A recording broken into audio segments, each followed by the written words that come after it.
Hello, everyone. Today, I would like to introduce Rashinda Hutchinson from the UCSD Financial Aid and Scholarships Office. Hi, Rashinda. Hi there. Thank you so much for having me. Thank you for being with us here today. Okay, I have a couple questions in regards to student financial aid. The first question is, what is the cost of attending college? What a great question. When it comes to the cost of attending college, there's a lot of things for us to consider. The most important thing is, what school do you want to go to, right? And so when we come to that, we start to think about the different types of colleges that are out there. If you are choosing to attend a community college like Mesa College or Grossmont College, you would be paying tuition of $1,104 for the school year. If you were going to attend a Cal State University like Cal State LA or San Marcos, you would be paying $5,742 for tuition. If you chose to go to a UC like UCLA, UC San Diego, you would be paying tuition of $12,570. And if you chose to go to a private college, somewhere like Yale or Harvard, your tuition can range from $40,000 plus each school year. In addition to tuition and fees, there's other things that we also like to consider when we're thinking about college. So things like books and supplies, room and board, those are also additional costs that you would want to think about. When you go to school, you're going to have to think about, how am I going to get back and forth to school? So there's transportation expenses involved. Personal expenses, things like shampoo and conditioner and deodorant that you're going to need while you're in school. Those are also costs that you would also need to consider when you're thinking about going to school. The good thing is that financial aid is available, and financial aid helps to cover all of these costs. Right. So it really depends on which college system the student chooses to attend. And what types of federal aid is available to students? Federal aid is things that comes from doing the FAFSA application. So there are things like federal Pell Grant money, which is free money that you don't have to pay back.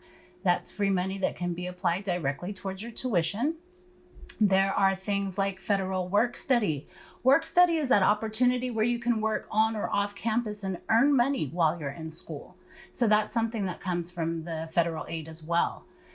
They also offer student and parent loans where you can borrow money now to help you pay for your tuition and fees and then pay it back later on when you're done with school. So those are the different types of federal aid that you can receive. Okay. And how do students apply to FAFSA or the California Dream Act? Oh, great question. Yes. So a student basically is going to need to do an application, one or the other. Complete either a FAFSA application or a DREAM Act application is what the student will do. October of your senior year in high school is when you want to get started on that. And each school year, you're going to need to complete an application for financial aid. The applications are due by March 2nd. March 2nd is our priority deadline date. So you always want to get your application completed before March 2nd. The other thing to consider is, which application do you complete? If you are a U.S. citizen or a permanent resident, you're going to do the FAFSA application at studentaid.gov. And if you are an AB 540 student, then you are going to complete the DREAM Act application at dream.csac.ca.gov. Okay, thank you for that. And that due date is very important, the March 2nd due date. And what information do students need to have ready to fill out the FAFSA or California Dream Act? Students that are going to be completing a FAFSA application will need what we call an FSA ID. That's your Federal Student Aid ID. And you go online to set this up. This is the way that you and your parent will sign your application electronically. You will need your student social security number. You will need your parents' social security numbers. The parent's date of birth is going to be needed. Your parents' educational level. How high did they go into school? Did they get a college degree? Did they only complete elementary? Those things are important to know. Parents' marital status. Are your parents married? Are they divorced? Are they separated? We need to know the month and year that that happened. And then it's always a good idea to have a list of the colleges that you want to attend, because you're going to want to add those schools to your application so that they can receive your financial aid results.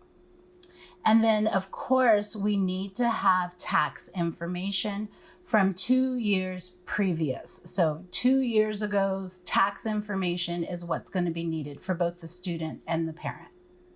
And you're going to need this for both the FAFSA and the DREAM Act application. What if my parents don't want to provide me their financial information, or what if they have questions? Yeah, so if your parents do not want to provide their financial aid information or their financial information to you, that will limit you greatly. Your financial aid will be limited. You will not be able to receive the grant money, that free money that we're talking about. You will be able to get a student loan, but it will be very minimal. Parents' involvement is huge. It is a big part of this process. It is very important that you get your parents involved. If your parents have questions about the process, they can definitely contact the financial aid office at the college that you wish to attend. There are financial aid counselors available, and they're ready to answer your questions. They can help out with the application and tell you how to fill it out. So parents are a big piece of this, definitely going to need their involvement. So yeah, let them know now. I'm going to be going to school. I'm going to need your help for the next few years. I'm going to need your help filling out this financial aid application so that I can get the best financial aid possible. Right. So it's very important that students work closely with the financial aid office at the college that they're going to attend. And what are scholarships? Scholarships. So scholarships is free money. Okay, so this is that time where you can get some free money. It'll be applied directly towards your tuition and fees, and you never have to worry about paying it back.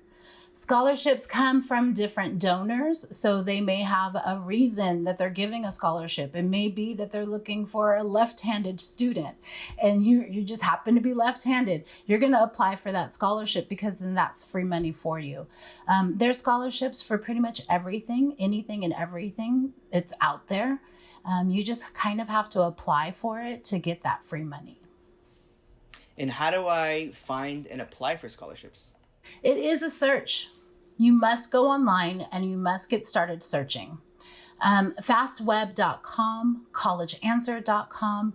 These are what we call search engines.